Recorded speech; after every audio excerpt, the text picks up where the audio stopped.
A metaphor is an indirect comparison between two different things. For example, Shekhar is the gem of the class.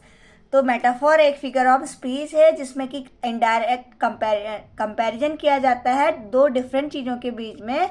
For example, Shekhar is the gem of the class. जो शेखर है वो class का हीरा है.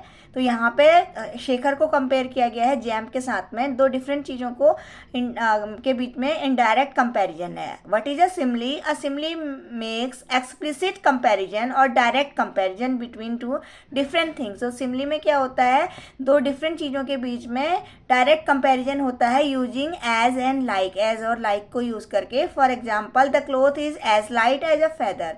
जो कपड़ा है वो feather की तरह लाइट है. तो यहाँ पर कपड़े को और फेदर को इनके बीच में डायरेक्ट कंपैरिजन हुआ है और एज का यूज हुआ है. तो एज और लाइक का यूज जहाँ भी होता है there is simile. The dew drops on the leaves are like pearls. जो ड्यू ड्रॉप्स से हैं पत्तियों पे वो पर्ल्स की तरह हैं. तो यहाँ पे ड्यू ड्रॉप को पर्ल के साथ में कंपेयर किया है, डायरेक्ट कंपैरिजन हुआ है.